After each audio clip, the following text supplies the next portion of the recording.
The winner of the 2024 Crabbo Breaking Barriers in Canada Award goes to The Diary of a Naija Immigrant. Hey Diary, are you in for this ride with me? Let's jump in.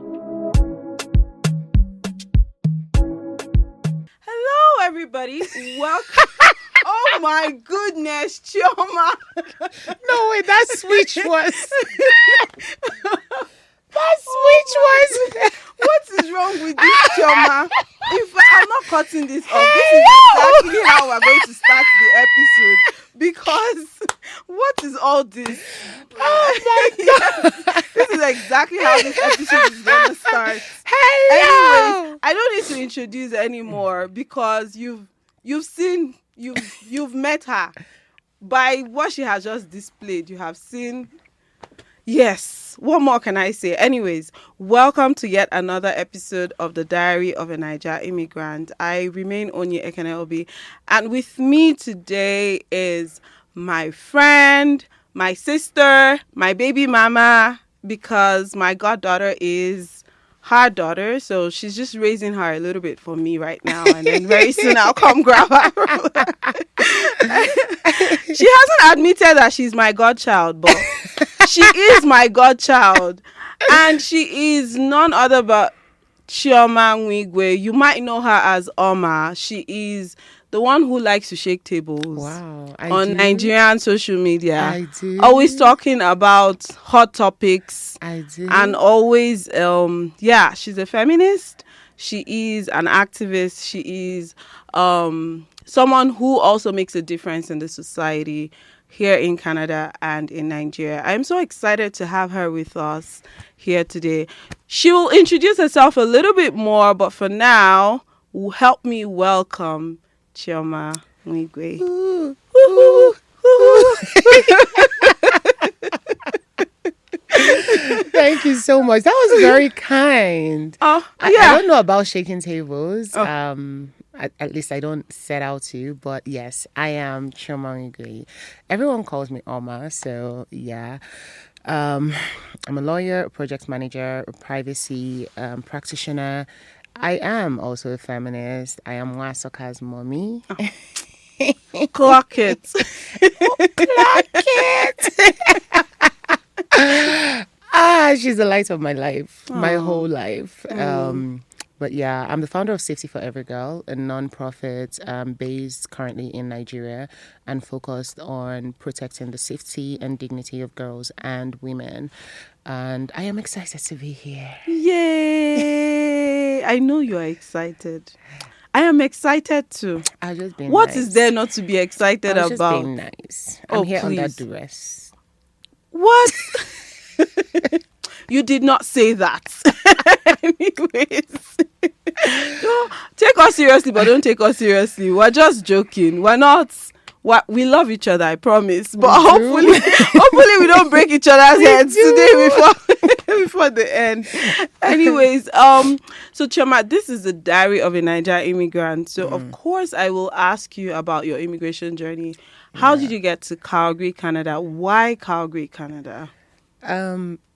Okay, where do I start from? Okay, so I schooled in England and I just hated it. Like, no offense. But why? I mean, I liked my schooling experience, but just the England just wasn't for me. It just wasn't for me. What part of your education did you get? My master's. Okay. I have a master's in international development, and that was in Nottingham, University of Nottingham. I love my school. Like, I loved the people I went to school with, but England was just a bit too moody. The people are a bit more. It just wasn't my vibe. Really? Yeah. My sister lives there. So my sister did everything to try to convince me to stay back. I'm like, nope. And I was also in my, we have to go back and make Nigeria work phase, right? So I'm like, no, if we all leave. At that point, I had a different charity, Bentoria Foundation, and I was focused on active citizenship. And I'm like, if we all leave, then who is going to fix Nigeria? We have to go back and fix Nigeria. Okay. So my sister is like, okay, I mean, if you say so. Until Nigeria happens to you. Oh, Jesus. And it happened, like, the quickness with which it happened to me. Because up until that time, I finished school, I went to law school, I got a job right after, right? And I always had jobs. Like, I always had a job. So I never really had to look for a job or anything. It just happened. And then I went back. And for the first time, I had to actually look for a job. And I went through this interview process with a company that I really liked. You know, everything was good. I was excited. And then this insane CEO, who I hadn't met throughout the interview process. I had done what I thought was the last stage of the interview. You know, congratulations had been said. And I was just waiting for the formal email. I was very excited. And then I got a call from the CEO, who I had only met in person. Like, he walked in during one of the interviews and walked out. And this insane human being invited me to dinner. Yeah. Okay. Dinner at 8 p.m. at 4 Points. I'm like, pardon? You say? Really? You say? Was this a British No, person, this was, or... I had come back to Nigeria now. So I was in Nigeria. Right, now it's making more sense. Okay. British. Oh, yeah, now it's making more sense. No, okay. I had come back. I insisted on coming back. So I came back and I started working with Miss Nigeria. So I had that going. I was doing that. But I also wanted a job in my field, right? My plan was to focus on non-profit management and all of that. So I was doing other jobs, right? But I wanted one, like, really secure job. And so this guy asked me to come to 4 Points, 8 p.m. to finalize everything. Like, I can't remember the exact way he put it. Exactly? But something like finalize everything. And then I asked him, will the HR lady, will she be there? Right? Good question. And he said, oh, no, this will be very quick. And I'm like, I'm afraid I can't make it, right? I didn't say it was inappropriate or anything. I just said, well, it's 8 p.m. And it was the same day I had the final thing. So I'm like, I'm all the way back home in Nigeria. There's no way I can make it at that time. Can we reschedule for tomorrow morning, right, in the office? And he's like, don't be a child. I'm like, I am a child. How old were you, please? Please, this was 2019. I was 29. I'm like, please, I'm a child. I'm my mommy's child. Because obviously I knew what he was trying. Like, we both knew what he was trying to do, right?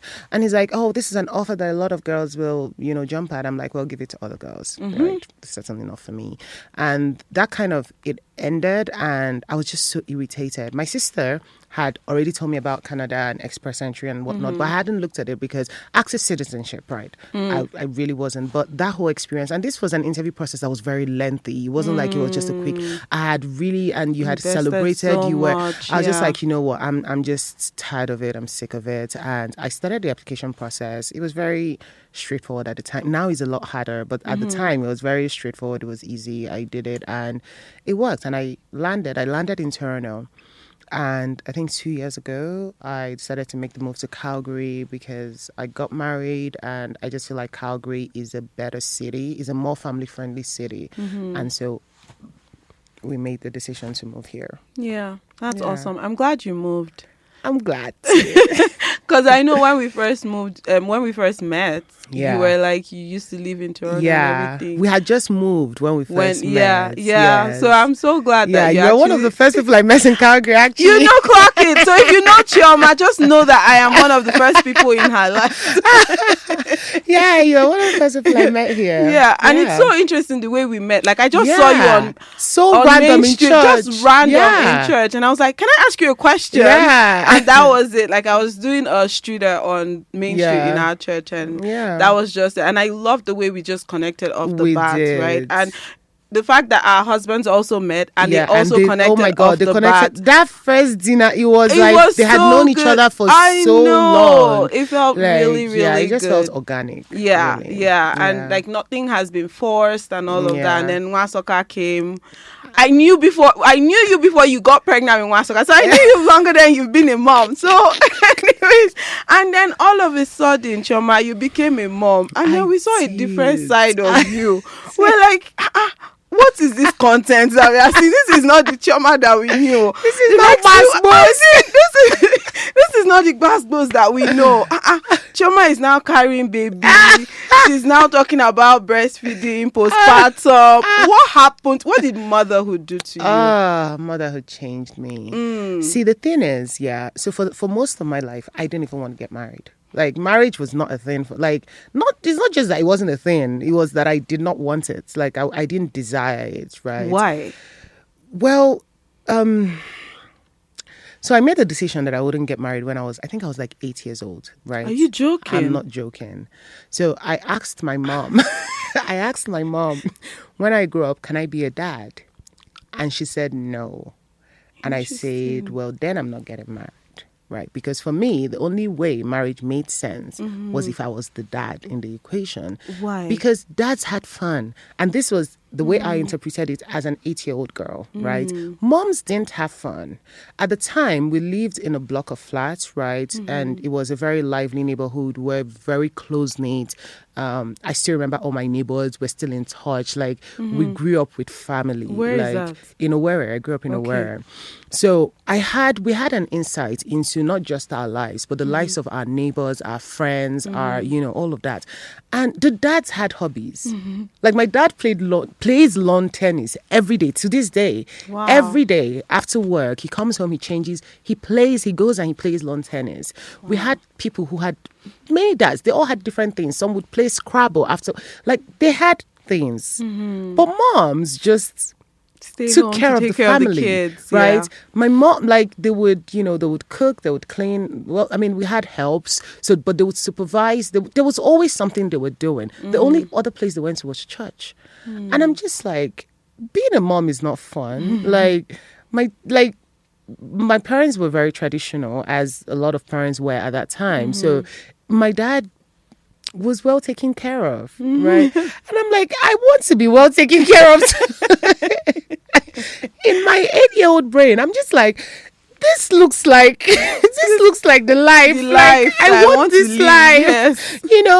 And when my mom said I couldn't, I'm like, well, then I'm not getting married. And through the years, there wasn't a lot that happened that changed my mind about it. If anything, I got confirmation that, maybe more refined, more nuanced, but still confirmation that being a wife was hard work, and marriage generally favored men far more than women. And so marriage wasn't really on my mind. But you see, kids, I always knew I wanted kids. Always. My mom, when I told her I was getting married, she showed me her prayer request for 2022. And apparently she had written it after I had told her I was going to do IVF. Really? Oh, wait. You wanted to do IVF to have kids. Yeah. But you weren't interested. So where was the sperm? Just a sperm donor, like a sperm bank? Girl, that's not hard. Okay. That can be arranged. So after I remember the day I had that conversation, my mother shouted, "God forbid!" Oh my God. That was the day she put the request in writing, And so motherhood, I always knew I wanted to be a mom. I always wanted that, right? So when I got pregnant, you saw me in pregnancy. I was a happy bunny. I couldn't wait to meet her. And she is every single thing that I imagined. I have chills right now because Nwasoka her name is Nwasoka, and the meaning of Nwasoka is the baby is sweet. Basically, that's the literal meaning. And she is sweet. Oh my God, she is. Goodness. I know I'm biased because I'm her mom, but she really is sweet. And such a happy baby. Oh my God, the fact that she's such a happy baby is like the icing on the cake. Is and I know this is because if I'm watching somebody say this, I'll roll my eyes. But before I had her, so I was reading a lot of stuff, and they said the baby picks up on your energy, right? So I was so intentional about being happy, so much so that 5 days after, right before I ended up in the ER, because I was holding her too much, I was crying, but I was holding her, and because I didn't want her to see me sad, my husband walked into the room and saw me like this.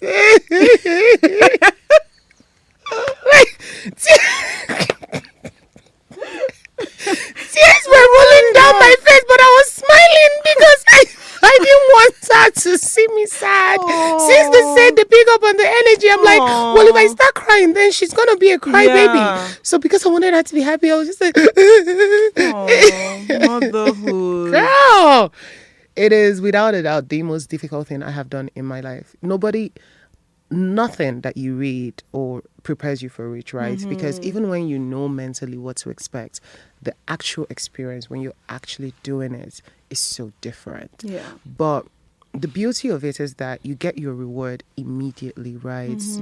When they smile back, when they hit their milestones, when, all of that. And what breaks my heart is that a lot of moms don't get to enjoy that because they're so in the trenches, in the weeds. They're so overwhelmed that they don't even have the time to appreciate those little milestones that keep you going, right? Because I feel like that's what they are. Like the reward just, it gives you like a burst of energy that allows you to keep going. But a lot of moms are so overwhelmed, they're tired, so you don't even have the time to appreciate and celebrate, those rewarding moments as your child, grows. And it makes me really sad when I think about it for moms. But it's been a wonderful experience. Yeah. It's changed me in a way I knew was possible. I knew that being a mom was going to be... Your heart could be soft. Wow.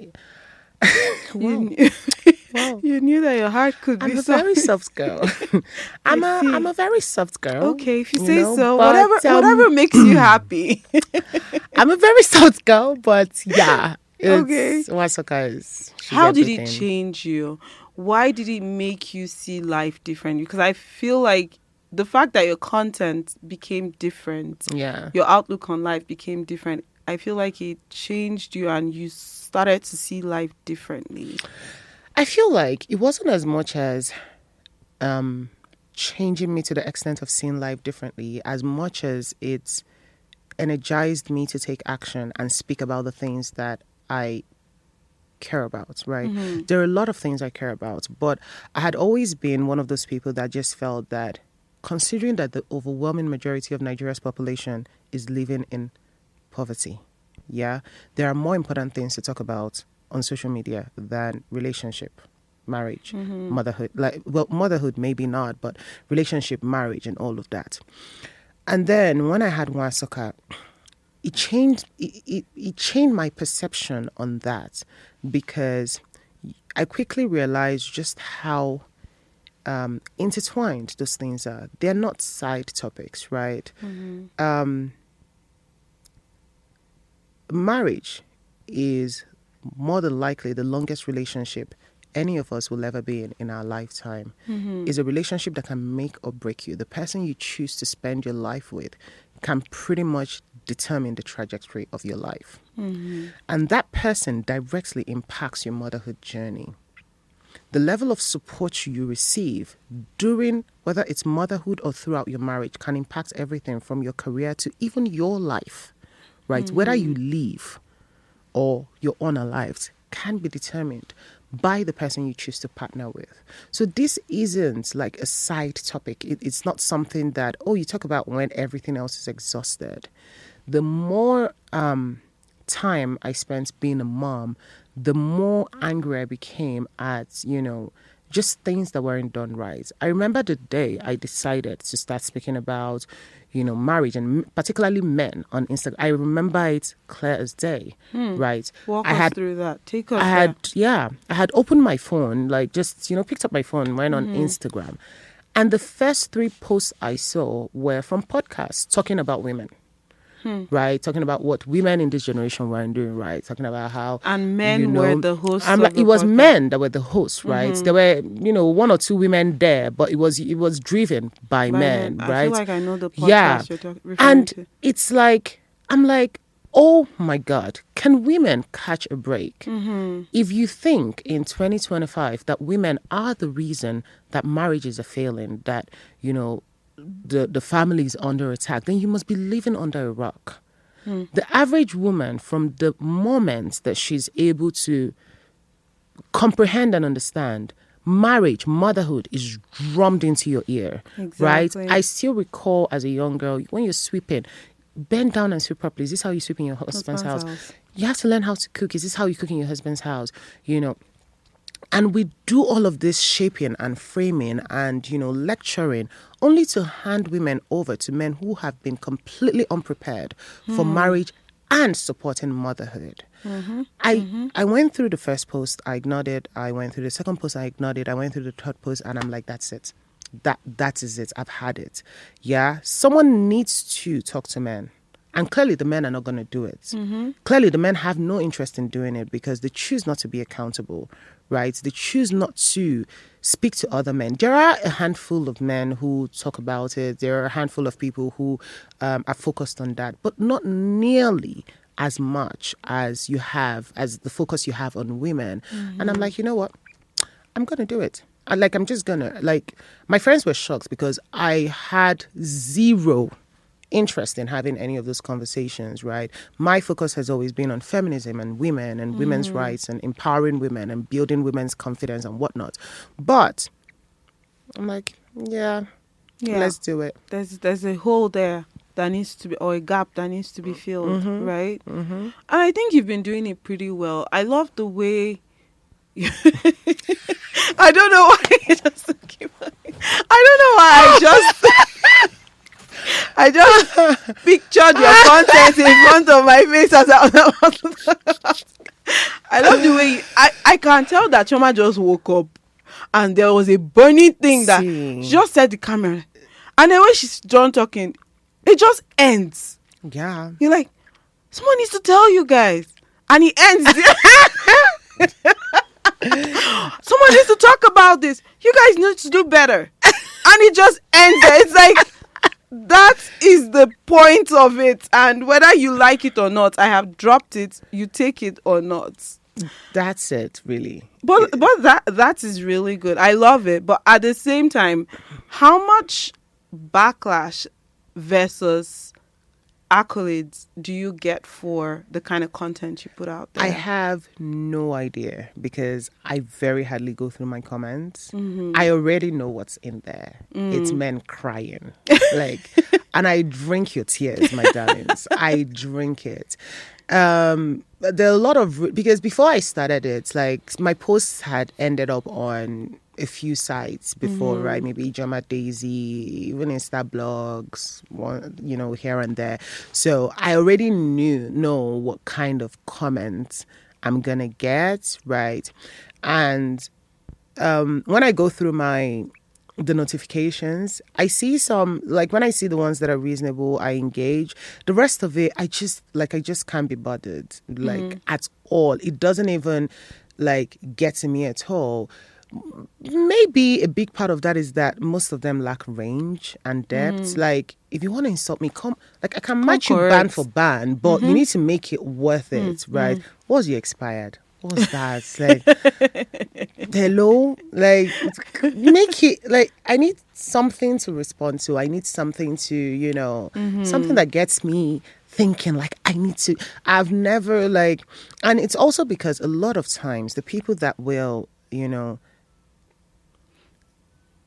if you disagree, that's fine, right? You can, I was going back and forth with someone in my comment section on TikTok yesterday, but that's because it was an intellectually stimulating conversation he was having, right? He was providing a different perspective and had questions and whatnot, so it was easy for me to engage. But when you come off and you're being rude or you're just speaking out of your pocket, it makes no difference to me. I also, secondly, don't necessarily care about the accolades because I know what I'm saying. And I know that what I'm saying is rooted in facts, right? I have conversations with women. I am a woman, so I have my lived experience, right? I grew up in a home. I was surrounded by, before we moved out of the flats, this was access to a whole range of different families from different tribes. I saw firsthand what their lives are like. I have sisters, I have a brother, I have friends, I have relatives. So there are a lot of people that I have been exposed to. I also didn't particularly marry early, right? I got married at 32. So I had lived, and a lot of my friends had gotten married before me. Some had gotten married and divorced before me, right? So it's not information. Even before I got married, yes, did you get? You're not getting divorced. Amen. I meant before I got married, yes. So it's not, I'm not speaking just for the sake of speaking, right? The things that I'm talking about, I know I generally don't speak carelessly. If I'm saying it, it's because I know it to be true. Now, perspectives, we are a product of our lived experiences. So it is very possible that there are people who have different experiences because maybe you grew up in a home where your dad was not traditional, so he was a lot more hands-on or whatever. But I also feel like it's people being disingenuous because even if you grew up in that home, you know people who are not. So when you come into my comment section and say something like, this is not true, men are not, I just know that you're being disingenuous because you have friends. And I can promise you that with the level of irresponsibility amongst men in Nigeria, it is almost impossible that in your group of friends, you don't have 1, 2, 3 people who are as irresponsible as the men that I'm speaking to, right? And even when people come in and say, well, not all men might be behind. In that moment, you are less focused on the message being passed and more on doing PR for your gender. Obviously, it goes without saying that it's not all men, right? I wouldn't be married to a man like that. So I have a brother. Of course, I know men who are not like irresponsible, who are more hands-on. And I will give accolades to the men in our generation. We see a lot more men who are present, who are more hands-on. But it doesn't take away from the fact that the overwhelming majority are not, right? Yeah, that's a very educated argument. And I know that you love a good argument, Chioma. It's just like I was scrolling on Instagram and I saw a video of a guy who said, and I don't know if I actually have the right to use the same analysis because the guy who used it is also Asian, but he said, when I'm quoting this guy now, this is not me saying, he said, if I come out and I say 70% of Asian men are short. I think I saw that. And then you come and you're saying Asian men are not, I know 1 or 2 Asian men that are tall. Like, make it make sense. The person never said that all Asian men were short. He said 70% of Asian men are short, or most Asian men are, which is true. Most Asian, like when you say 70%, that's most of it. 70 versus 30, right? And then you're coming to say, but no, there are some people that I know that are tall. That means you're not making an educated. So you're coming out and you're arguing for your gender. You're doing PR for your gender. But you know that majority of your gender, these are the issues. You see, when I tell people that men know what they're doing, tell your male friend that genuinely cares about you, that you're single, he should introduce you to his friends. Tell him to introduce you to his friends. What will happen? In that moment, that's when he'll tell you, I don't have any friend that has sense. That's true. But you said. Yeah. Yeah, but you said. That's if the person cares about you. See, when we're growing up, let my brother catch me with his friend. And that is true. That is why most times they don't let you. Their brothers will never. They don't want their friends close to you because they know what they are made of. They know what they're doing. Do you get? So I feel like it's. I mean, for instance, I consider myself to be a bit conservative in terms of choices, not politics and stuff, obviously not, but in terms of like personal life choices. I grew up in a conservative Christian home, so my choices for lifestyle choices generally tend to lean towards more conservative choices, right? But I won't wake up and say I don't know what women are doing out there. I wouldn't say that. Like someone wouldn't say something about women and I'll be like, that's not true, simply because I do not live a certain way. Yeah. Right? I know that I do not live a certain way, or I do not make certain choices. But it doesn't mean that I'm not aware of what some people are doing. Yeah. So when people say those things, I just know that you're not being honest. And the only time it comes up is when women. I was on, I don't know where I was, whether it was Instagram or TikTok, and someone made a video and it's like, International Men's Day gets Googled most on International Women's Day. Interesting, really? Because it is only on International Women's Day, when issues about women are being raised, that men will start asking, what about men? If you really cared, who are you waiting for? I have an International Women's Day event coming up. Is it men hosting the event? All the International Women's Day events that I have been to, is women hosting it. Are you waiting for women to come and host your for International you. Men's Day event for you? Exactly. Because you've gotten so used to the unpaid labor of women, you want us to also come and do that for you on International Men's Day. Right? Yeah. When have you, if you cared about men, you would actively be speaking up about the issues that affect men, which, by the way, I think somebody should be doing, right? I think more people should be doing. I think that a lot of men have been dealt a very poor hand simply because the lack of preparation for life that came from the way they were raised is a shame, right? But as an adult, you have a choice to do better. Right. You now know better. You're in control of your life. You can research, you can get information, you can educate yourself and do better. There's a reason, and part of the reason I feel like having conversations, continuing to talk to women, people are like, oh, why don't you focus on women? I'm like, you're talking nonsense, right? Because our mothers did such a phenomenal job that even the men of this generation want us to be more like our mothers. Now, why don't the women of this generation want the men to be more like our fathers? Why? Yeah, the men want to maintain status quo. They want the women My to mom be did this, just my mom like did our that. moms. Yeah. Why are the girls saying we don't want men like our forefathers? And you still think it's the women that need to be talked to? There's something fundamentally wrong. If I want to bring it to the society we live in right now, how would you say, like, can you liken the same thing to here? And how would you say this society has also influenced and fueled your voice even more? I think that it's same problems but different environments, right? Okay. In Nigeria, it's a lot easier to overlook some of the inadequacies of men because we have support, right? The average family in Nigeria, they have a help, right? The higher up you go, you might have more nannies, you might have a chef, you might have a driver. So when you say a man is not hands-on, the woman has support, right? You probably don't have to deal with the back-breaking everyday chores because you have some support with that, right? But then you have your family network, you have your social network as well that is fully established because that's a country you grew up in, right? And then you move here and help is not as accessible, support is not as accessible, right? You have to do everything yourself.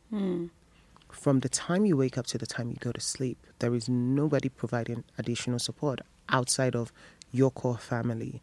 I mean, obviously there are nannies, but the cost is ridiculous and they don't even serve you in the way that we have gotten accustomed to. So a lot of times it's like, what's the point? She can't cook, she can't do any of that, so what's the point? So it's just you and your husband.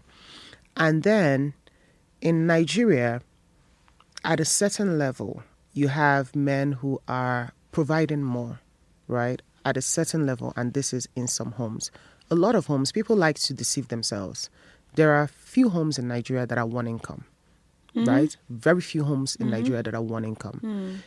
You might find cases where the man provides more, but you also find cases where the woman provides more. And you find cases where they're almost at par. But when you come here, it becomes even more evident because the work-life balance is not as great as it is back home. So now the woman is, in addition to working just as hard as you from a career perspective, you now expect that you come home and put your feet up. And then the person that has gone to work with you and come back almost at the same time as you is now left to deal with all of the other domestic responsibility in the home. For me, it's not even about just being ignorant. It is cruel, it is wicked that you even think it. And when Nigerian men often say things like, oh, Nigerian women don't know what love is, they just care about money. Nigerian men don't know what love is. Because for me, love is not about feelings and emotions. Cute, but good for you. Love is an action word. Those will fade. Love is an action It. word. Yeah. I care about how you treat me. I care about how you make me feel. The kind of person that will sit on a couch and watch me labor and struggle you don't love me. You hate, as a matter of fact, you hate me.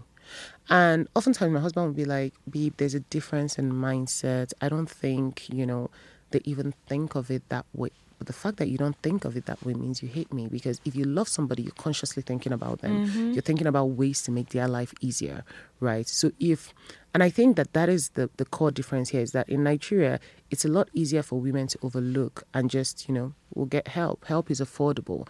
We'll just get help to support the work that we do.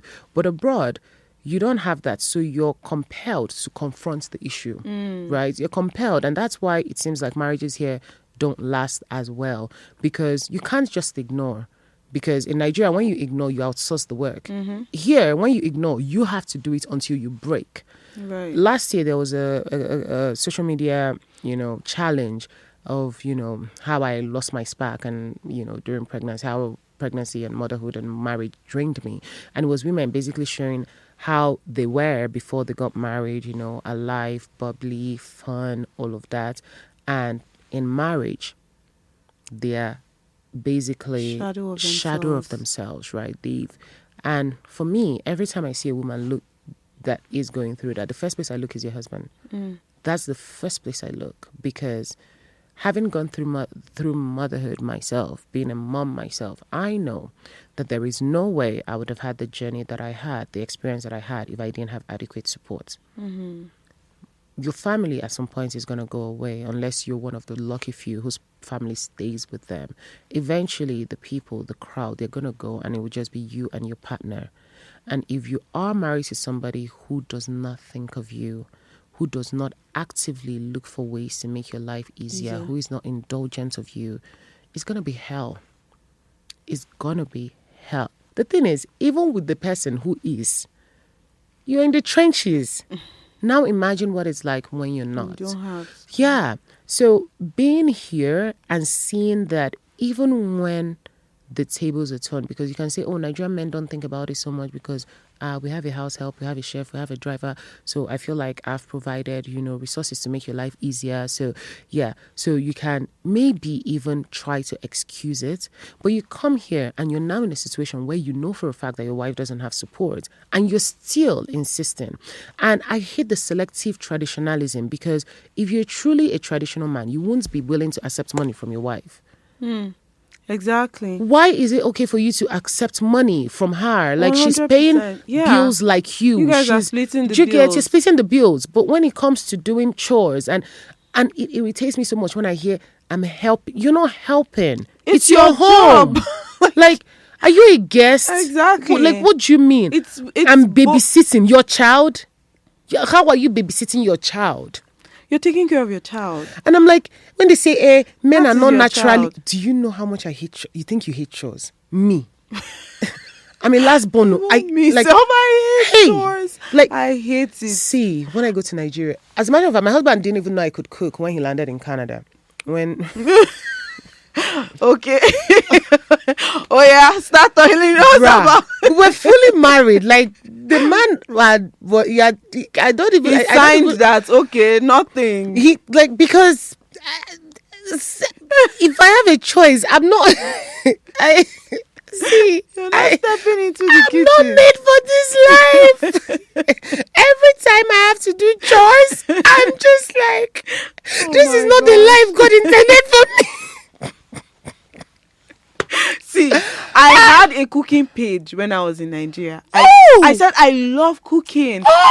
My mom was a chef, so my cooking page was called The Chef's Daughter. I came to this place. I said, impossible. I hate cooking.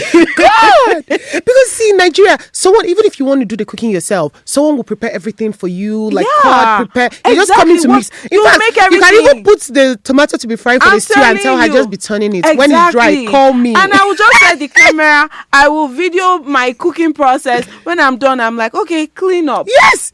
Now, you will see, when I was pregnant, because we buy meat in bulk. Oh my goodness. That's standing to wash meat. We buy meat in bulk, like full goats, then maybe 1/8 of a cow. And, so I was pregnant, and I'm usually I like things done a certain way. So, of course. when someone asks to help, I'm like, I'm good. Like, Go do something else. I'm good. Yeah. That day, see, Onye, I was washing the meat. I washed that meat, and inevitably my husband will ask me, "Are you okay?" Like, I'm fine. I washed that meat. What's that meat? When I finished, I cried. Onye, I cried. Oh my gosh, He's I can like, only imagine. what happened? I was here. I asked you what you See, needed. that was the last time he allowed me watch it because he's like, I beg. And when he came, your husband, he lost peace of mind. He does not want anything that will stress him. I beg, it's okay, no more. It's okay, don't worry. I cried because this is more than 5 hours of being on your feet. Of course, because it's a lot. And it's obviously, a lot. maybe the pregnancy, the hormones, everything added to it. But I'm just like, no, even when you're not pregnant, that's a lot. Like, Jesus. Oh my goodness. And you know it's coming from the farm, so you have to record some of them. It's it was a lot. But I say that to say, like, in Nigeria, it's a lot easier to overlook things. You have support. Here, it's just you, yourself, and you. Bruh, like, see, if we were married in Nigeria till now, he probably would not still know that I know how to cook. If we were staying in Nigeria, just be cooking. Because in Nigeria, the chef will make anything, we'll eat it like that. When he's like, wait, you mean you know how to cook? And we've been eating this nonsense. This is what we make because in Nigeria, the chef is not Nigerian. You know, it's French. Yeah. You know, so sometimes the egusi will not really be like the heat. But I will chop it. Like anytime we're tired of that one, we go out and buy it. You know, we buy in Nigeria. You have options, right? You can go out and buy food, and it's nice. You know, you do things. Exactly. So it's a lot easier to just say, here. You have to do it yourself. Yeah. By the time, even if you say, okay, let me order soup, by the time you order twice, number one, you won't even get what you really want. You don't even, because I remember when I was pregnant, right? Sometimes you don't want to, you have a craving. Mm-hmm. After the first jollof rice, you were like, first time, second time of ordering outside, you just respect yourself and cook. By the time you even finish cooking, the craving is gone. Yeah. Because a lot of people that cook here, some are professionals, but identifying who the professionals are versus who is cooking just because they haven't been able to find employment and their family members told them, your food is sweet. So you start cooking, you know. But in Nigeria, you have so many options. So you can decide to order a liter of soup, liter of stew, liter of jollof rice, liter of this, put in the fridge, everybody... call it a day. Here you don't have that option, which you get. And so you have to learn to do it yourself. Work together. If you don't work together, if you don't have a true partnership, one person is going to struggle. And more often than not is the woman, right? Is the woman that has to, because a lot of us also walk around with internalized misogyny, right? Myself included, because it is 35 years of programming. You can't just undo it, you know, in a heartbeat. It's a garbage in, garbage out. Oh, yeah. So a lot of times, a lot of things that I criticize my mom for, I'm like, why would you? I do it.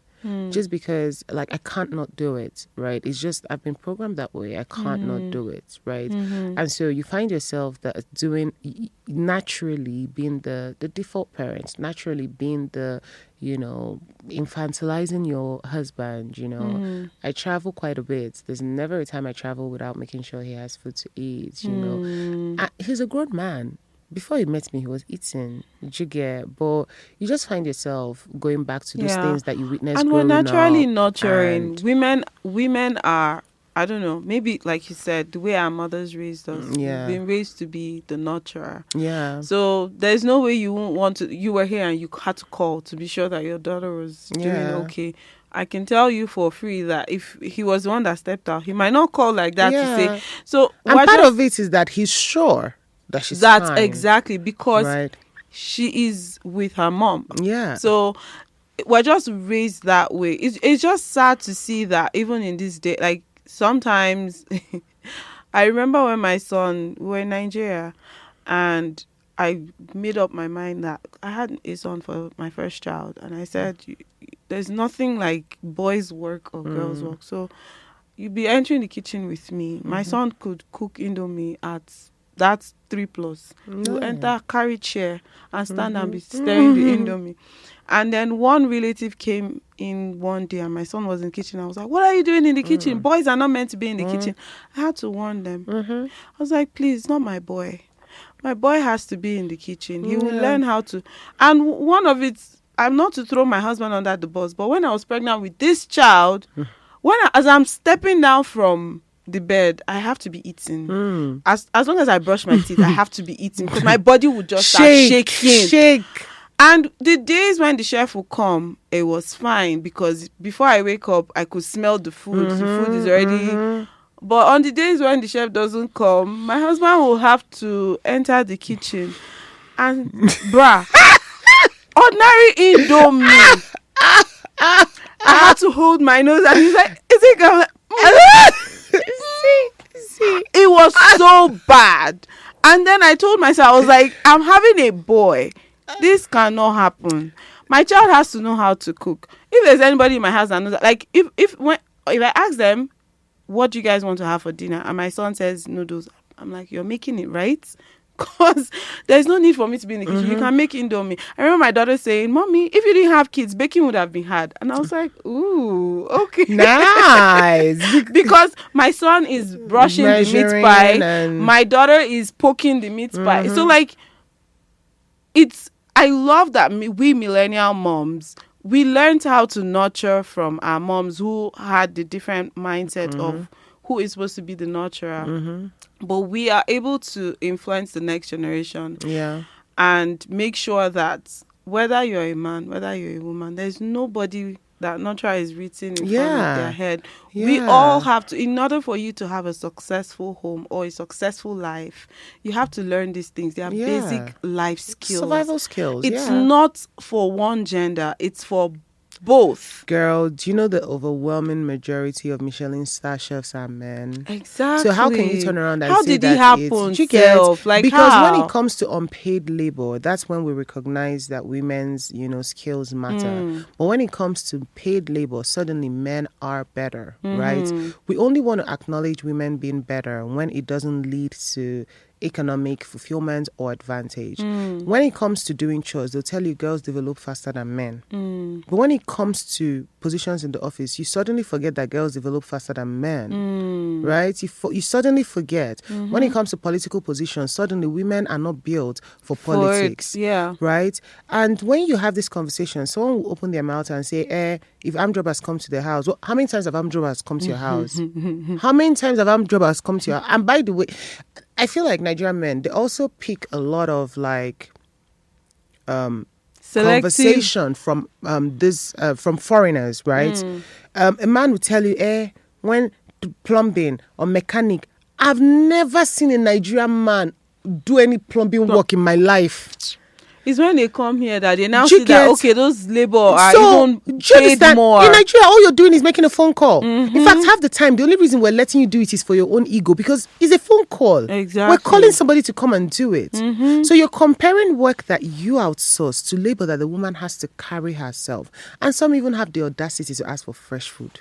You have the audacity to ask for fresh food daily. I know somebody that still does that here, but whatever. To Jesus be their glory. And that is why I encourage women to be wicked. And when I say that, I don't mean be wicked. Oh my goodness. It's just that a lot of the things that women do to stand up for themselves is considered wickedness, right? It's like when I tell people... In quotes. Yeah, it's when I tell people I'm a bad wife. I am a bad wife. Like, because it takes away the power of the words from you, because for a lot of women that is what you're most afraid of, right? Being called a bad wife, being called mean, again because we have been raised a certain way. You want to be considered a good wife, so a lot of us end up being people pleasers, right? Because I am bad, my darling, say less, take it to the bank, it's okay. I'm wicked. Me wicked. Cruel. Divorce is always on my table. It can never be taken off the table. Let's just take divorce and put it right back on the table, right? Because those are all the things that were used to make women so afraid that they are willing to lose themselves completely in the marriage, right? Yes. Why is the marriage more important to me than you? Hello, why? Why is keeping you benefit more from it? So why would I be? I will leave your ass before you leave me. Like a situation that benefits you more, then you will not be threatening me on top, bro. You can't even put that, because the day you put that threat, you follow through. I think they just believe that when a woman is divorced, it's harder for her to. And another thing is, especially if children are involved, we end up being the ones that are like, yeah, I'm keeping my kids. And they feel like, okay, it's harder for you to find love again. Who said I want it again? But for them, it's easy for them to. My children are actually enough for me. There is a reason that when men get divorced, they immediately run to find another person. Because marriage benefits them. You are basically getting unpaid labor, taking care of you morning, afternoon, night. That is the reason most divorced men, look at them, 2 seconds they've run into another one. The same happens with widowers. Your wife passes, the next minute they need another wife. Women, on the other hand, you people's stress is too much. Please move. It is not that women cannot get men. Excuse me, pregnant though, with the baby in my hand, though, they will still come for you. Every time people say this thing, I'm just like, I'm sorry. You're dropping men, gems. as in, is it men we're talking about? Men. Me and my 9 months. See, 9 months. I was waddling like a dolphin. I'm like, is it a fetish? Like, move out of my way, please. I just want to buy my plantain chips in peace. Can you move? And that's also the reason I can never, like, see, infidelity. I talk about it a lot, and I will continue to talk about it. I will never stop talking about it. Since men have decided that it is their God-given right, I will continue to talk about it. The foolishness of it, because all I have to do to cheat is exist. I don't have to do anything. You don't do the cheating. Nope. As a matter of fact, it is so beneficial for me to cheat. Yeah, because if I want a Van Cleef now, all I have to do is respond to my DM. I just need to respond to my DM. You know, a little shimmy, a little razzle dazzle. Don't take me out. A little razzle dazzle, and you know, and my life is, you know, and so all I have to do is step out of my house. I don't even need to step out of my house. Respond to DM. Just exist. Just breathe. But yet, every day, I am making a conscious effort to choose you, to choose us, to stay faithful, because we have made vows, and I take those vows seriously. And then you will get up, go and chase the. You will chasing. Take money for one soccer's piano lesson.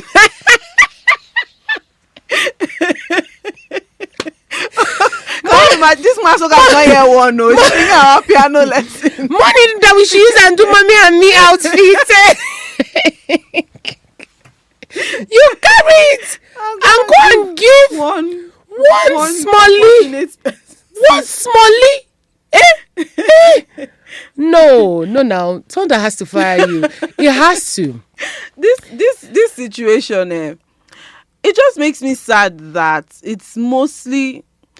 I mean, it happens with the other people, like the Canadians or the.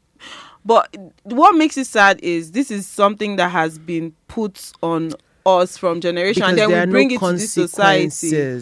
Because you see, let me tell you, especially living in England, I don't think the people are better in any way. But there are consequences for actions. If you run a red light, you get a ticket. And because you get a ticket, you respect yourself and you don't run a red light. If you cheat, your wife will leave you and she'll take 50% and you'll pay Ali money for the rest of your life. So even though they still cheat, there is a consciousness, like the ones that are bad. These are the bad ones. There is a consciousness that if they catch me, there's a problem. Our own, they are doing it with their full chest. In fact, you even ask and they tell you, and so what? Am I the first? And that is because there are no consequences. Some even had the right to say that men are built to. Women will now tell you too that men are polygamous in nature. Why? Men are polygamous. You see, let me tell you something. The average man, based on my interaction with Nigerian men, we're Igbos, right? For the average Igbo man, his family is his pride. The average Igbo man, his world revolves around his family, right? That is his greatest pride. So the overwhelming majority of them, in my experience, are not willing to lose their family because of a side chick or homeboys or whatever. The reason they behave so badly is because they know that you'll be waiting when they come home. If they knew that if they do that, you will be gone, Long gone. they will act a bit differently. And people mimic behavior, right? So you see that you'll find a lot more people here who are not, they haven't really even thought about cheating because it wasn't in the life that they lived, right? They didn't see it with their parents. It wasn't a normal thing. It's not a celebrated thing in their society. It's not normalized in their society. But in Nigeria, because it is normalized, the average young man grows up seeing cheating as normal because it has been normalized in society. Let me not hear not all men. Let me not hear it. Because even if it's not happening in your home, your next door happening neighbor, somewhere. it's happening. In Yeah. your pastor, it's happening, right? It is so common that you grow up not seeing it as the shocking betrayal that it is. A lot of men do not even understand why it would hurt you, right? And I say men know what they're doing because if you are supposed to be the stronger gender and your wife cheating will send you into a spiral, you might end up in a mental home. Why do you think that women who you claim are the weaker gender and more emotional, why do you think it will be easier for me to manage that it. level of betrayal? Right. And so I believe strongly in consequences. Answer. And that is why that divorce can never be off the table because both of us need to know marriage is a contract. It is a contract. That is moment what it you is. break it, Right? you- There are terms in this contract. Some of them are Terms and absolute. conditions apply. Yes, some of them are absolute. You touch me, you will go to jail. There's nothing that can stop you from going to jail. It's not. And then when these things happen, the focus more on your reaction to the situation and not the situation itself. Are you an animal? Why are you beating somebody? Clearly, you're an animal, and someone needs to take. Like, what do you do with animals that have gone berserk? If a You dog lock them bites up. somebody here, the dog is Put them in a euthanized. cage. So you have to be caged because clearly you're an animal. And then they'll now focus on, oh, she called the cops on her husband. Was he just sitting there minding his business and she called the cops? You know. So that's the way I look at it. It's the fear of consequences keeps people in line. If you know that the woman you married is not the kind of woman who you would cheat on and disrespect and she would stay, I feel like a lot more men would act Sit up. properly just because I do not believe that a lot of them are willing to lose their marriage. But if they put sugar in your mouth, why will you spit it out? If you know that you can live the way you want, you can be married and living single and still get the best of both worlds. Your wife will still be at home taking care of the kids and doing all of that and even posting on social media about how you're the best thing that happened to this world. You know, why not? Right. It's sad though that some people have to take it because you feel like you can't do better. You feel Yes. like, okay, that is where you have built your life and your entire world. Yes. And I just recently I heard that some people actually, there are some cheating groups here in Calgary. Oh, of course.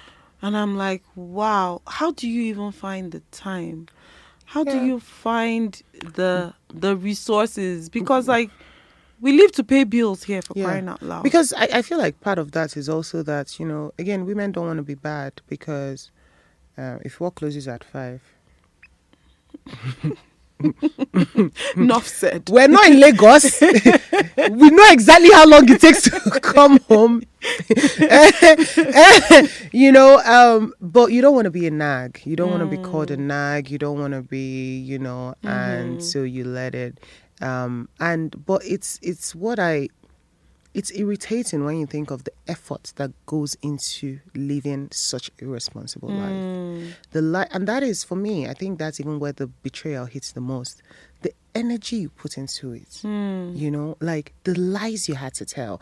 And again, because of the way this system is, I can't forgive you because in order for you to do that, you have to actively prioritize that over your family here. Exactly. Because here it's so difficult to balance work with kids, after school activities, all of that. So you have to pretty much rob your family of the time with you in order to For you make to time do to be that. irresponsible. Was it worth And it? when I think about it and think about the fact that you had time to think about me, you had time to think about our kids, you had time to think about the life that we built, and you still chose this. That means you knew what you were doing. Men always know what they're doing. They know what they're doing, right?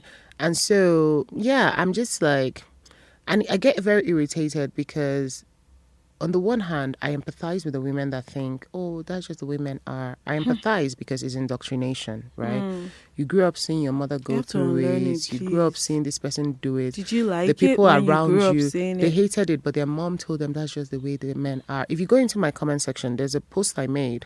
I said that a lot of Nigerian women that are married are lonelier than single girls, right? And there are lots of comments. I think TikTok comment section is a bit more interesting, but there are lots of comments. And you see women in the comments saying, it's because you have time to look at him. Just focus on your kids, focus on your... Then why do I have you? I might as well be single. Exactly. I might as well... And Why would raise I my be child married alone. and focus on raising my kids? Like, We're you supposed to be basically... life partners for You crying out basically loud. signed up for a life without a partner because there's no love, there's no affection, there's no intimacy, right? There's none. I might as well be single. At least that's one less person to worry about. You get? So I empathize with them, but I'm also irritated because at the same time, it's bad enough that you have been indoctrinated and you believe this. It's worse still that you're always consciously looking to recruit more followers, right? It's like misery loves company and you need to make sure. In fact, people like us are considered the bad guys because how dare you tell women to leave relationships that do not satisfy them? How dare you tell women to leave marriages where they're being abused and harassed? You just don't value family, you know. And that's a big part of the reason why maybe later this year or next year, we're looking to launch empowerment programs because for the Where? women in Nigeria as well, Okay. because for the women you who launching in do Calgary, we're going to do We're coming, Calgary. we're coming, We're we're coming. going to do Calgary. Something Don't is in the worry. pipeline. Yeah, it's coming. Yeah. We talked about it a little. It's Yep. coming. You know, because there are women who know that there is better. They know that they deserve better, but somehow you situation, life, whatever, you ended up being financially dependent on the man. And so when you think about leaving, you think about the fact that your children are going to, because Nigerian men are very petty and vindictive. So you're thinking about the fact that your children are probably going to lose access to the quality of life that they have right now. Been There's used also to. the fact that even despite the fact that we know that they are not going to take care of the kids themselves, they might want to fight you on custody, right? And you don't even have the resources to win the fight, you know, which is again why I talk so much about women having your own. It's so important that at every point you have your own. Yeah. On the one hand, you want to have it so that you can take care of yourself, you can take care of your kids, you can contribute financially to your home. On the other hand, you know, it's vex money. Vex You need to have money. petty money. I was thinking the same thing. You need to have petty money. You know, you want to go band for band, let's go. Right? You want to be petty, let's go. Right? Anyhow you decide to come, wherever you decide to come, you want kindness. Let's we need do to it. I was telling my friend yesterday that I think it's very important that the people that you're most kind to also know that you're capable of extreme wickedness. Because when people act a certain way, I'm like, where's the audacity from? Because I feel like people should know not to try you. Like they should know that, oh, she might seem very sweet and all, but if you get on her wrong side, you know, You'll see a different see side of people her. need to know that because what do you mean you beat me? Like how? You know That's me the height of and you it. know that if you go low, I'm going into hell. God is working on me. He's doing his work, you know. He is. Abba Father, We see you're it. working. We see like, what you're doing, Lord. you're working Keep like doing because sometimes I'm just like these people don't know the old me. They don't know, you know. But people need to know because you need to know that there'll be consequences. You need to know that I'm not the 1 or the 10. There will be consequences, right? Is it that we build a family in love and grow together and you'll be working with somebody building, you're both working hard, you know, you started from maybe a 2-bedroom flat, you moved to a house, you're going glory for glory. The minute They you blow, That's when it. you're now you want supposed to have pour into bad your family, behavior. that is where, because Nigerian men, the indices for success, for the overwhelming majority of them, is If you have somebody else, irresponsibility. yeah. Right? Now you're a functional alcoholic because every day you have to go to the club and buy a bottle and buy a table and do all of that, right? You have to go out and do the most. You have to have a side chick. How else are you going to show that you're... Because they want to prove to their boys who are their true loves. I'd say it a lot of times. A lot of Nigerian men, their true loves are their boys, right? You want to prove to them that you've arrived. And how do you do that? You start bringing girls around. And that's why when they say not all men, I'm like, you're talking rubbish. Because I have personally, there are very few times that I've witnessed the so-called good men call out their friends for their bad behavior, right? If those men who are irresponsible know that if they bring the girls around, if they do this, their friends will cut them off and tell them off and all that. The overwhelming majority, and that's why they get to say things like, oh, female friendships don't last, because female friends hold themselves accountable. Oh, yeah. A guy can come in and tell his friend now, oh, I beat my wife, and they'll be like, guy, why now? And no, they do that kind of thing. Yeah. As women, they talk. Just, no, they do that. They will kind end of up thing. making it look And as then if they'll it's the drink. woman's fault. And then they'll drink. There's no real conversation. They will even ask, what did she do? Is that important at that point? Is that important? Like, it is. They will. It's not a deep, proper conversation to tell you absolutely no, this is not right. There's no reason why you should do this. No, you will see guys. You're having an event. Like, I can't imagine having an event, and my friend who is married shows up to it with someone that is not her husband, and we're just laughing. We're just kicking. I can't imagine it happening, right? But for guys, it's normal. It is very normal. It's so normal. Remember the one of the trends that happened in 2025? The CEO and his HR officer, and they were out there. And there were people, their friends that knew about it. Right? You would see, it is so rare to see women, to see that with women. So rare, because women, female friendships, we hold each other accountable. Yeah. But the guy would claim, I'm one of the good guys. And then you're surrounded by bingos. No, you're bingo adjacent. There's nothing good about you. Exactly. There's nothing good. And the thing is that... I actually made a content about it. I haven't put it out yet. I was like, the people you surround yourself with, they're an extension of who you are. It's only a matter of time. Yeah. It's only a matter of time. Because if you're constantly... We all have our weak moments. Right? Sometimes it shows up, right? And it shows up when you least expect it. The thing is that you hope that when in your moment of weakness, the people that are around you are people that would build you up and help you make good decisions. And that's also why when people say, oh, your marriage, keep your issues to yourself. Lies. That's how women quench. That is how you quench. Because the only people that will tell you, I will never, are people that haven't truly been in love. If you love somebody, you know that love and foolishness, they go hand in hand. You just be doing things and be like, na me be this. Na me be this. God, even your feminists. There's someone that says something. Someone said something a few weeks ago and said, people that are happily married will never tell you what they do, because if they do, you will be like, that means you do. My Jesus. Sometimes you go to sleep and you're just like, am I the one?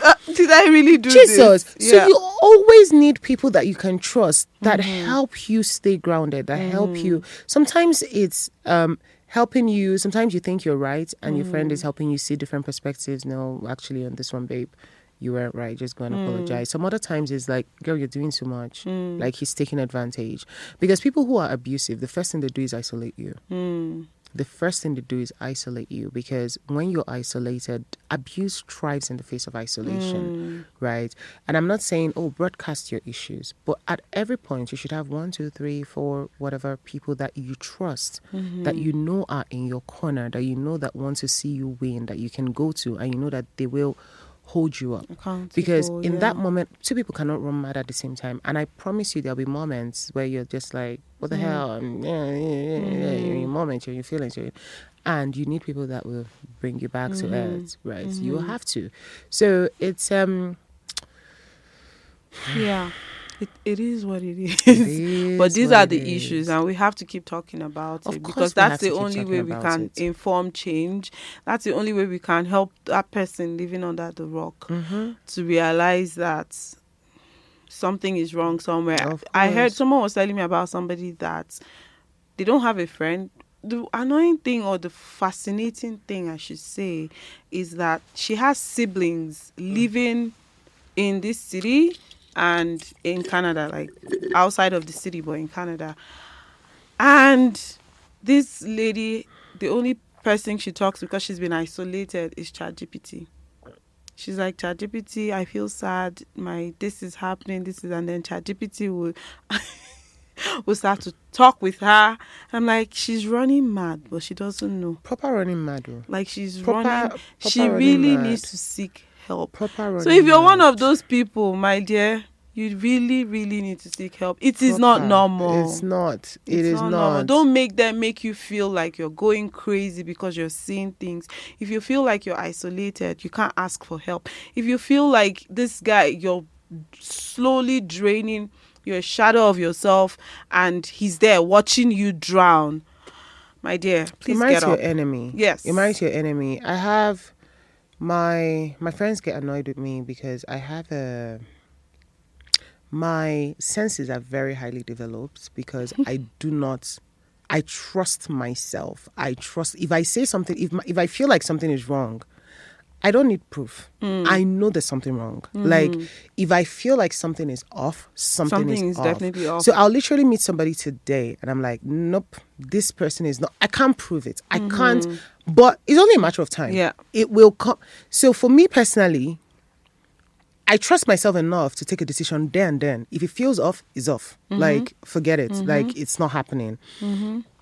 But obviously, when you're talking to somebody and you're like, this just feels wrong. There's no way for... It's like when when we're growing up and you bring somebody to marry and your parents, not us, but our parents' generation, and they'll be like, no. And they'll tell you what an elder can see standing up. You can't, because sometimes they can't put it into words why this person is wrong, but they can just tell. They can tell. And it's the same thing. I tell women, you have to develop your intuition. You have to develop it. And you develop it by not questioning yourself every time, right? Yeah. That Absolutely. intuition, I feel like, is God-given. And most women, we have it. We have it. But years of either pushing it down can make it, you start doubting yourself. But if you trust it, you actually sharpen it, right? If it feels wrong, and you have to make time for yourself. Like, you have to make time for yourself.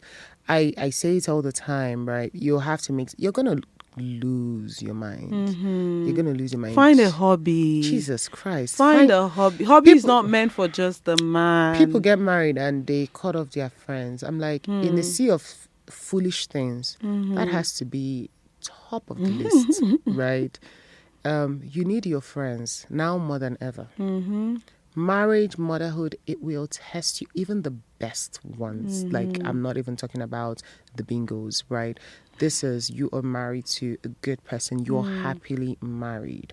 It is still two adults that are fully formed coming together to make sense of life, right? So you're Raised going to from have different challenges, backgrounds. and then you have kids, and those kids will test They will test you. They will Oh, test you. And then you have work. It will test you. Absolutely. You need to have people that you can vent to, you can rant to, you can, and it's so important. So anybody that tells you, hey, now you're married, you need to cut off your... Please don't listen. Please. You need your friends. You need people that are riding for you, people that wish you well, they want to see you grow. You need those people. absolutely. Yeah. I'm not sure people awesome. understand that ChatGPT does not think for itself. I'm not sure people understand AI, how it's an AI automated works, thing. right? Yeah. It's garbage in, garbage out. ChatGPT doesn't actually know the difference between me and Onyinye, right? It's the same reason why you can put a picture in ChatGPT, a baby, and tell it to edit, and it gives you an adult face. It doesn't know the difference between those, right? It is basically working off of information that has been fed to it or is available open source on the internet. So when you're speaking to ChatGPT, it's basically regurgitating other people's thoughts, right? Obviously, you can train it to think a bit more like you, but it's not necessarily thinking more like you. It's just sourcing more information that is more aligned to what it believes you like to hear. Yeah. So it's telling you what you want to hear based on the responses you've given to it, not necessarily what the facts are. So if what you often respond to is when ChatGPT tells you, oh, your husband is the devil, he's this, he's that, that is the information you're going to receive. If you always want to be right, that is what you're going to. ChatGPT is basically going to give you what makes you happy. Right. So it's definitely That you shouldn't be ChatGPT is getting not your therapy friend. on From ChatGPT. ChatGPT. Please get real help. Yeah. Get real help. This has been a wonderful. Oh, It has. continue. No, I was was going to say say just leave the house. step away. Go and find your sisters. Just The fact that you have leave the sisters house. in this city, like, come on. I don't know what. Maybe I don't know the full picture. I don't know the relationship family between dynamics you and and stuff. And But I even know if it family is doesn't work for the complex. sisters, So. find friends. Exactly. Go, find a church. I like church. I know people have apathy towards the church right now, but I like church. We met in Find church. a good church. We met in church. Exactly. Yeah. See? So find Good a good things church. happen in Good things church. happen in church. You know. So, yeah. Yeah. Anyways, this has been a wonderful It conversation. has. I hope and I know that plenty of women, even men, would definitely pick a thing or two from our conversation. However, before we end, there's a question we usually ask every guest. Oh. And because it's the Diary of a Naija Immigrant, what is one thing you wish you knew before buying the one-way ticket to Canada? To Canada. One thing I wish I knew. Be careful who you talk to so you don't carry people's baggage, right? A lot of people come in, they're terrified, they're this, they're that. Will it work? Will it not work? People have told you there are no jobs, you can't get anything without Canadian experience. So you come in and the first thing you think of doing is going to do care work because that's what they told you is available. But you have a master's, you have work experience, you're an excellent professional, and here you are working a job that is not that is bad, but you could get more, right? So that's just an example. A lot of people's experiences are different. So find people that are on the same trajectory as you, find people that are on the same path that you want to be on and listen to them. I just wish I knew that I wouldn't have wasted a few months at the initial stage, doing God knows what. Really? Yeah. Do you want to dive into that? I mean, maybe. My first job here was a fundraiser, right? And that's because I was just terrified that I wasn't going to get like a job, right? And I was like, oh my God, like, what if I don't get a job? And I had decided to move to Canada. My dad wanted me to do my PhD. And I decided, please, I'm tired of book and beg, so I was taking a different path than, what he wanted and my family wanted. And so I was very conscious of, I didn't want to go back and say that I failed, or ask for more money because, I've run out of money. And people had told me there are no jobs. Nobody will give you a job without Canadian experience. So the first, job I saw, I'm like, yeah, give me at least, it'll pay the basic bills, right? And I can have my nice savings, for a rainy day. I did a job for a few months. I remember the day I quit the job, I asked my manager, I'm like, what do you make?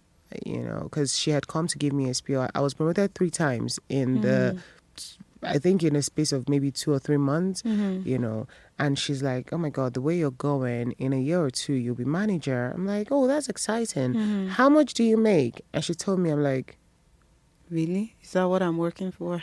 I quit the same day. Really? The same day. That manager would have regretted. End of that shift. I'm like, sweetie, I paid for school fees in UK in pounds.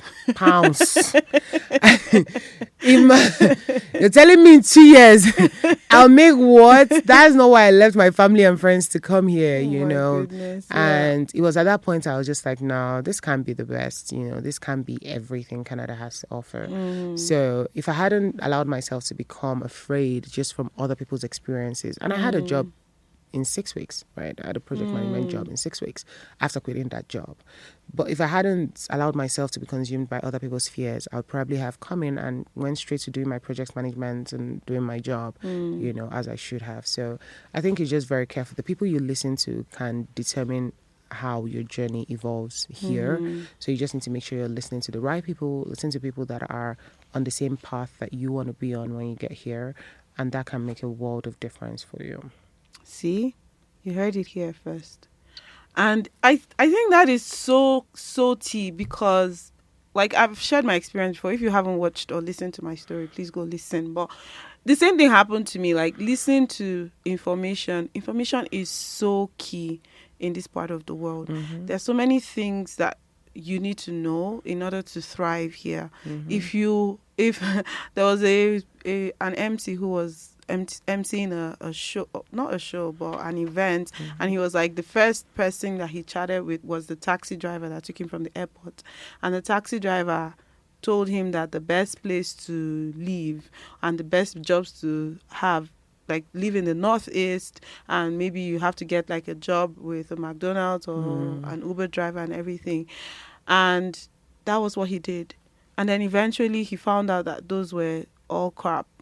So the first people that you meet are the ones, and the people you chat with, the information you get is what influences the kind of life you're going to live on the long run. So make sure you're talking to the right people. Make sure you have the right information. Listen to the Diary of a Naija Immigrant. We always have shared experience, first-hand experiences, where we tell you the right path to follow. If you have any questions, do not hesitate. I'm not an immigration disclaimer, please. I'm not an immigration what do they call them? Expert or lawyer? No, I am consultant. not. But at least I could maybe refer you to someone, or maybe you could even get the information you need by listening to someone else's experience, like the way Chioma just shared now. You do not have to have a job that is below your standard or below your educational qualification in order for you to thrive here in Canada. You can get a good job. Yeah. You are enough as long as you check your papers and everything is good. Please go for it. Yeah. Anyways, this was really nice, Chioma. We should do this again. Maybe this time next year. Okay, next year. Chioma is going to. Do you want to briefly tell us about the events that is coming up? Oh, okay. Yeah. So we have a annual period summit. So it's a 3-part program. The first is the National Creative Competition. This year, our focus is on women's safety. So we're asking women and girls to share about the day they felt unsafe as Nigerian women. It doesn't have to be, I'm sure people have multiple experiences of feeling unsafe as Nigerian women, but share the most profound experience you have. And that's because we want to amplify the stories, advocate for women. Because when we talk about women being unsafe in Nigeria, people think you're just making stuff up, or you guys are just being emotional. Nigeria is generally unsafe, but there are safety issues that are primarily centered on women, that are specific to women, and we want to amplify those. So it's a competition. Feel free to enter. It's there are prizes to be won. There are cash prizes. As much as this is a serious conversation and we want to amplify these voices, there are cash prizes to be won as well, because women's stories are valuable and we like to put our money where our mouth is. So the second part is we're doing an outreach. Obviously, the charity started out being focused on period poverty, and that's still a big part of the work that we do. So we're going to be empowering hundreds of schoolgirls with period kits, and doing safety education, dignity education, because we do want to raise young girls who understand that they are worthy. And, you know, they are worthy of everything and they can get everything that they want themselves. And then the third part is the period summits, where we're bringing in women and girls, you know, professionals, artists, creatives, and that is also the final part of the competition, right, where the winner will be announced. The summit itself is on March 6th. But the creative competition is going to run from January 12th to February 12th. I'm very excited about it. Yeah. I'm very excited. It's coming up really quickly. Very, very quickly. Very, very quickly. Okay. This is awesome. So participate, put in your own entry if you can. Yeah, share your story. We'd like to hear it. And then Chioma will we'll be checking. And I think there's a hashtag. There's a hashtag. Oh, you can follow us on Instagram, Safety for Every Girl. For your video submission, obviously you have to tag Safety for Every Girl. You also have to use the hashtag #HasSafetyHaPower, which is our theme this year. Yeah. That's awesome. Yes. You're doing big things. Good things. And I love it for you. Thank you, my darling. Thank you. Don't stop. I will be here cheering you and pushing you. Thank you. Oh, and it is proudly sponsored by MTN. So. Okay. MTN, you have clocked it inside my podcast. You should better come and sponsor. Anyways, thank you guys so much for watching and for being here. Chioma, it was an absolute pleasure hearing your story and learning more about. I feel like I always learn more about my friends when they come on the podcast. But anyways, yeah, it was so good. Thank you for being here. Thank you for having me. It's been such a pleasure. Yeah, did you have fun? I did. No, this was actually very. It's just like therapeutic. Like, yeah. It didn't feel. It was very low pressure. See, low stress. when I invite you for my podcast, come. It is fun. It is. This just felt like having a conversation. There is no guest that has come and has said that they didn't have fun. Everybody's like, oh, this, I didn't even remember that I was on camera. Yeah. One even said, I didn't remember I was sick. It doesn't feel like, it feels very chill. Yeah. So that's I enjoyed it. That's what we try to do. That's the Donny effect. Thank you. Don't forget to like, subscribe, and leave a comment on whose journey you would love to hear next. I know the outro is still going to say this, but please like, subscribe, follow, share, and I will see you on the next one. Bye. The Diary of a Naija Immigrant was proudly brought to you through Onyi's Lens. If you like this episode, then you should check out our other episodes. Don't forget to like, share, subscribe, and leave a comment on whose journey you would like to hear about next on The Diary of a Naija Immigrant. And until next time, I remain Onyi Ekenelbi. Bye now, friends.